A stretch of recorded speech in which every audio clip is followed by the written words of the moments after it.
You may not find an example of Netflix's business even if you search for it.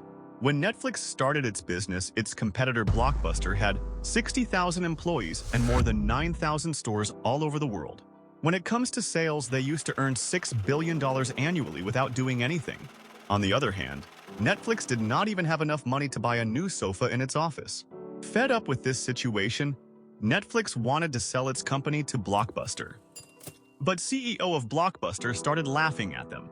History is witness to the fact that the same Blockbuster who earlier stood in front of them like a mountain was forced to rub his knees.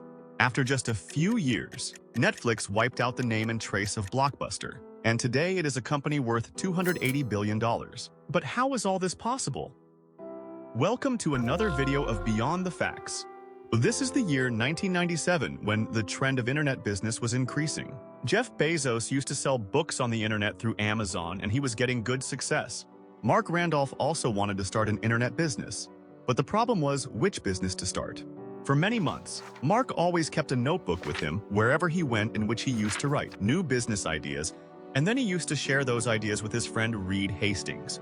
Mark had numerous ideas ranging from selling pet food to baseball bats on the internet, but Reed Hastings did not like any of these ideas. Reed wanted to start a business on the internet in which he would have to earn money from a customer once, and then the same customer would earn money from him again and again. This process of sharing ideas continued for many months, but finally both of them understood an idea. Videotapes were the only means of internet in those days. People would go to their nearest Blockbuster store on weekends, and after selecting the movie of their choice for hours, they would take it for rent. And if the videotapes were not returned on time, then a fine would be imposed on them. At the time when this idea came to them, Reed Hastings had a fine of $40 on him, which he had to pay to Blockbuster for returning the videotapes. Reed believed that there was a dire need of change in this industry, and the idea of renting movies on the internet would definitely work. But the problem was that each video cassette was very heavy and posting it could be very costly, and there was the added loss of the tapes breaking during postage. This was a big problem, and now Mark and Reed saw their new internet vision failing even before it could start. After a few weeks, they came to know about DVD technology for the first time through a tech magazine. It was much lighter and cheaper than video cassettes, and posting them could also be quite cheap. Reed Hastings thought that instead of videotapes, if movies were put into DVDs and given on sale, it would be more profitable. And this is where the idea of Netflix started. Their business idea was very simple. They will display movies collection on their website, and when they will get order from a customer, he will receive a DVD within 2 days at their step. In the same envelope, they will get a prepaid return envelope to make it easy for the customer to return that DVD. The idea was simple, but it required money to start it, and both Mark and Reed did not have this investment. Somehow they set up a small, low-budget office with cheap folding tables and second-hand furniture. Employees were hired on low salaries with the promise of a share in the business if it took off. This small team of Netflix built a website in the first few months and started selling DVDs. Finally, after months of hard work, they were ready to launch Netflix for the first time. Before the launch, they lined up interviews with their own outlets so that they could get a lot of media coverage as soon as the launch happened. On 29th August 1997, at sharp 9 a.m., they made the website public. They also installed a bell that would ring on every new order. Mark himself placed the first order and the bell rang for the first time. After a minute, the bell rang again, and this time it was a real customer. The Netflix team posted comments on various internet forums, pretending to be unaware, in which they introduced Netflix's Divide by Mail service. This led to more movie fans stopping at Netflix. The bell kept ringing for the first 15 minutes, but then the Netflix website crashed. In those days, servers were kept in offices and not with professional hosting services. This was an indication that Netflix's server was not able to handle much traffic, which meant that they had to install more servers. At the same time, 8 new servers were installed from a local store, and the website was made live once again. On the first day, Netflix received 137 orders, which was much more than their expectations. And since the website was down for several hours due to heavy load, it meant that the orders were actually going to be even more than this. They needed to fix issues with their website so it wouldn't crash so often. Netflix had a pretty good first month, but Mark and Reed decided to make a new project. Because their first month's sale was $94,000, but the sale of buying DVDs on rent was only $1,000. Most people were not buying DVDs on rent, but wanted to buy the DVD directly. They had given both the options to the customers that either they can purchase the DVD for $25 or buy it for $4 rent. Mark and Reed wanted more people to use their rental service because this way the same DVD will be put on rent again and again and they will keep earning profit until it gets damaged. They had a good idea that in the beginning they are able to sell DVDs only because there is no other competitor in the market. After a few weeks, they got a call from Jeff Bezos of Amazon. Jeff Bezos, who had already established himself in the online book market, now wanted to capture the DVD market as well. Jeff Bezos wanted to buy Netflix so that he could get a running business of selling DVDs. On the other hand, Mark and Reed also wanted to rent DVDs and not sell them. So they shared the DVD selling part of Netflix with Amazon, and in return, if anyone wanted to rent DVDs on Amazon, they would be redirected to Netflix. On one hand, this was a distant benefit, while on the other hand, it was a near loss because they gave away the portion of Netflix that was earning them to Amazon. Even if they did not give it to Amazon, Amazon would have started a new business of its own, which would have come in direct competition with Netflix. Now, Mark and Reed put all their focus on renting DVDs. They started promotional campaigns, but they failed miserably. Netflix contacted famous DVD player manufacturing companies like Toshiba and Sony and made deals with them.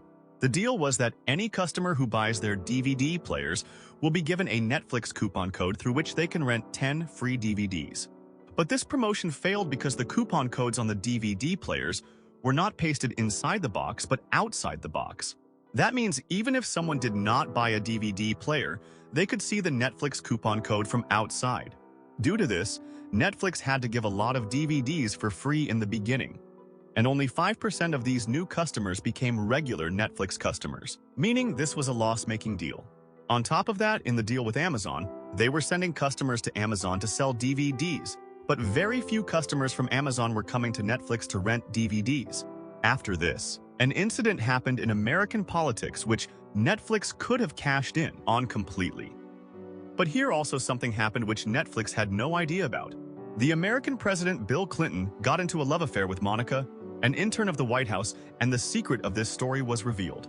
The court was hearing this matter where Bill Clinton's affair was proved, and Bill Clinton was removed from the presidency.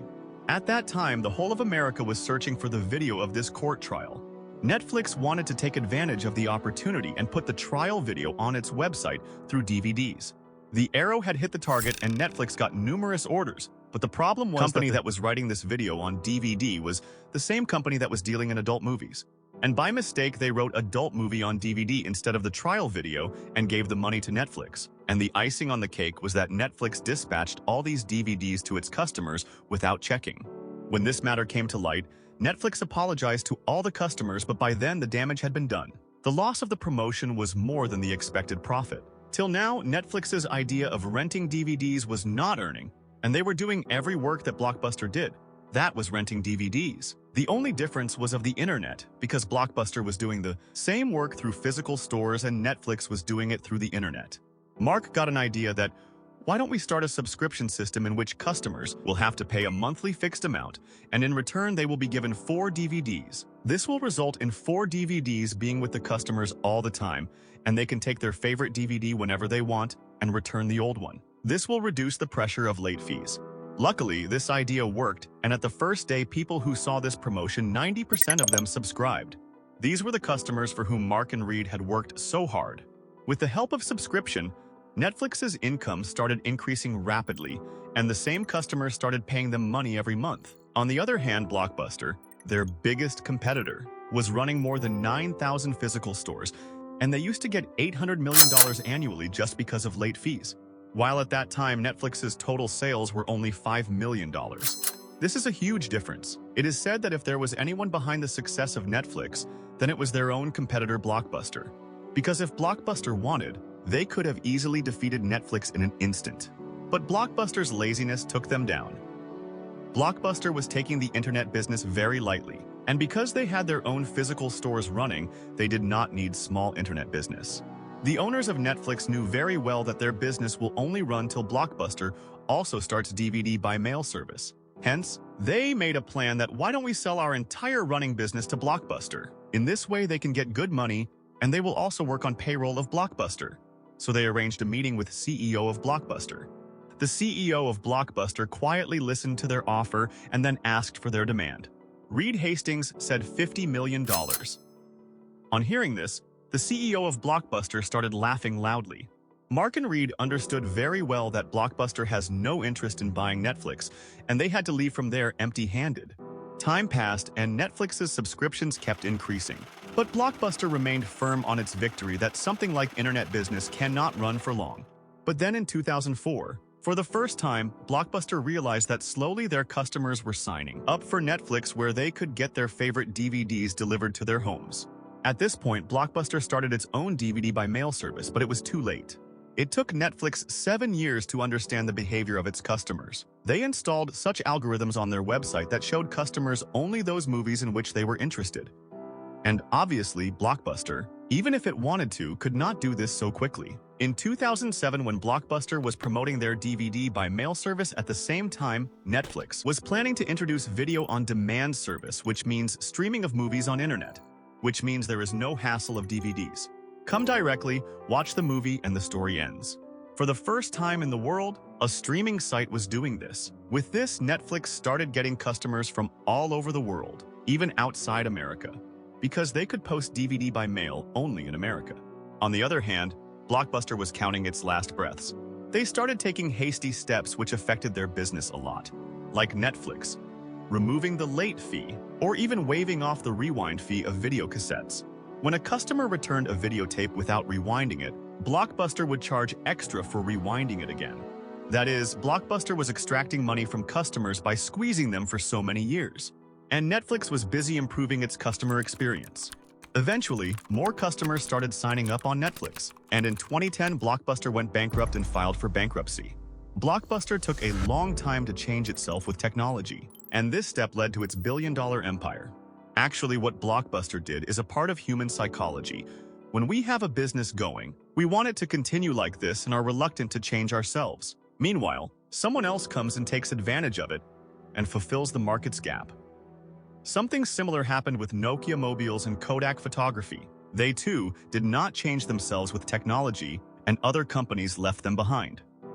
Today, Netflix has 13,000 employees spread across the world. The company's net worth is more than $300 billion, and it sells about $19 billion annually. That means Netflix has sold 380 times more than the price at which the entire Netflix Blockbuster was offered in the last year alone. This is the last Blockbuster store in Oregon, which was actually one of those 9,000 stores. All the company-operated stores have been shut down, but this last store still gives DVDs on rent. Today, people visit this place not to buy DVDs, but as a tourist spot to refresh their memories.